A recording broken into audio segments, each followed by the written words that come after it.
जिनेंद्र बंधु, स्वागत है आपका जैन न्यूज में। खबर है धर्मनगरी ग्वालियर से। ग्वालियर में चल रहा है 10 लक्षण महामंडल विधान पर्यटन महापर्व आबादी के पावन अवसर पर आज पर्व का 5वां दिवस वन सदन का निर्माण लागू कराया गया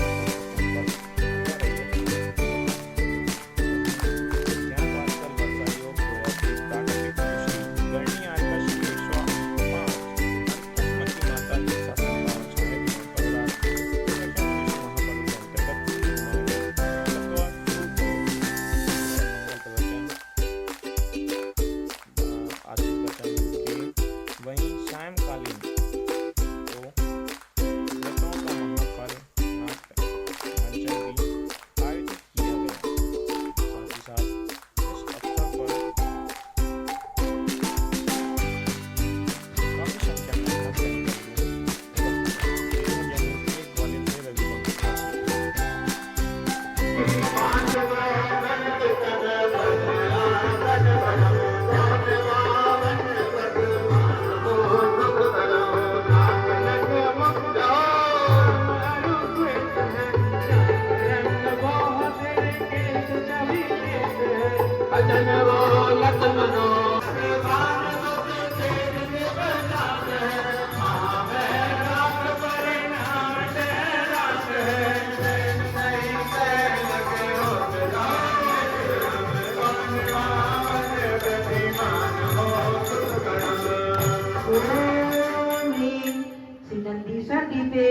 भूत पश्चिम उत्तर दक्षिण सु दुप्पचा जनाने अस्ते जिनकर्माभ्यो नमः।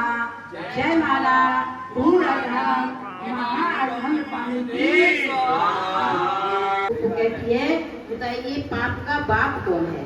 वो पंडित बहुत सोचता है लेकिन उसको उत्तर नहीं आता है। तो पत्नी कहती है दोबारा पढ़ने जाइए, इसका उत्तर खोज के लाइए। वही जगह जगह पूछता है कि पाप का बाप क्या है, पाप का बाप क्या है, सबसे पूछता है। एक बार चिल्ला रहा था पाप का बाप क्या है, पाप का बाप क्या है। ऊपर से छत से एक बेस्या सुन रही थी, तो उसने क्या कहा? उसने कहा ऊपर आओ। उसे पता नहीं था कौन है, तो ऊपर चला जाता है। वही पंडित जब चला जाता है देखता है कि ये है, तो लौटने लगता है। तो जो बेस्या होती है उसे एक असर भी देती है।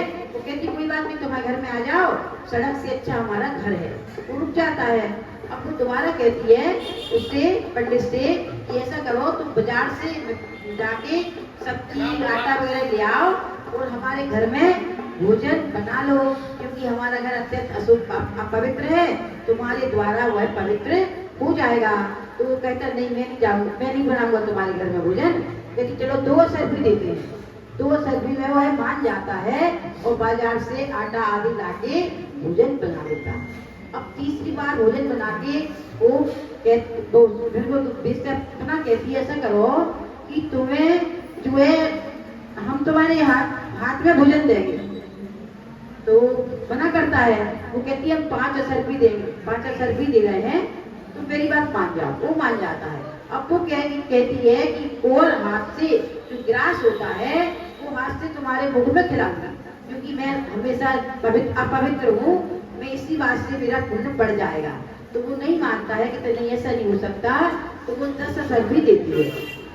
10 असर भी देने पर वह फिर मान जाता है। और जैसे ही वो ग्रास उस पंडित की मुख में देने लगती है, 3 चाटा मार देती है। वो कहती है ये लोग का पाप, लोग पाप क्या है? लोग का बाप पाप है। इसमें क्या आया है? लोग पाप का बाप बखाना। तो इस तरह से हम संसारी प्राणी हैं, लोग प्रसाद के कारण कोई भी अनर्थ वाले काम भी कर लेते हैं, उनको छोड़ना चाहिए। आगे क्या कहा है कि आशा पास महा दुखदानी। आशा इच्छा ये सभी दुख देने वाली है। और जो संतोषी प्राणी है, जितना देखो, जितना जिसको मिला है अपने अपने भाग्य से मिला है। कोई ज्यादा मांगता है भगवान से, इच्छा करता है, वो मिलता नहीं है। यदि मिलना होता है तो स्वयं ही मिल जाता है। इसीलिए जो संतोषी प्राणी होता है उसी को सुख प्राप्त होता है। जिसको थोड़ा आसक्ति बनी रहती है उसके कारण उसे हमें दुख मिलता है। अगला, प्राणी सदा शील जप तप ज्ञान ध्यान प्रभाव है। प्राणी को हमेशा पवित्र शील और जप और तप और ज्ञान और ध्यान करना चाहिए, इससे ही प्रभावना होती है। नित्य गंग जमुन समुद्र न्याय, यदि किसी ने गंगा में, जमुना में, समुद्र में नहा लिया अशुचि दोष स्वभाव से, तो वो आत्मा शरीर शुद्ध नहीं होगा, क्योंकि जो अशुचिता है वो स्वभाव से शरीर में होती है। शरीर में हमेशा 9 मल द्वार बहते रहते हैं, नाक से पानी आ जाता, आंखों से पानी आ जाता, ये सब क्या है? ये 9 मल द्वार है, इनसे हमेशा शरीर अपवित्र होता है। कितने भी सुगंधित पदार्थों का मुंह पर लेपन लगा लो, लेकिन वो सारे शरीर का संसर्ग पाके अशुद्ध हो जाते हैं। उसका कहा एक बार क्या पांडवों ने कौरवों ने कृष्ण जी से कहा कि मैं यात्रा पर जा रहा हूँ, तुम भी साथ में चलो। उन्होंने कहा ठीक है, मैं अपने एक प्रतिनिधि को भेजता हूँ। एक प्रतिनिधि के रूप में उन्हें कड़वी तुम्बी दे दी, तो कह रही इसको तुम स्नान करोगे ना, इसको साथ में स्नान करा देना। तो उन्होंने पांडव कौरवों ने खुद स्नान किया, तो साथ में कड़वी तुम्बी को कई बार स्नान कराया। उन्हें लगा ये तो कृष्ण की प्रतिनिधि है, बहुत बार करवाया। अब जैसे वो वापस लौट के आते हैं, कृष्ण जी उन्हें भोजन पे बुलाते हैं।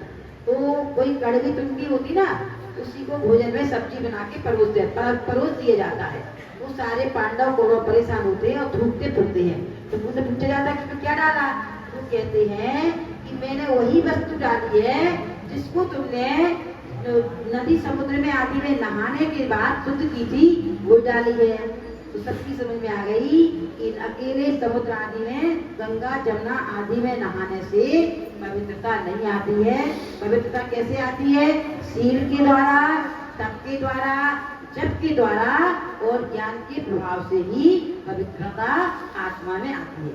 अब ऊपर कहा गया, ऊपर अमल भरे हो भीतर। शरीर के भीतर क्या भरा हुआ है? अगर चमड़ी अलग कर दो तो सारी असलियत खुल जाएगी। तो कह रहे ऊपर अमल भरे हो भीतर कौन विधि घट सोच करें।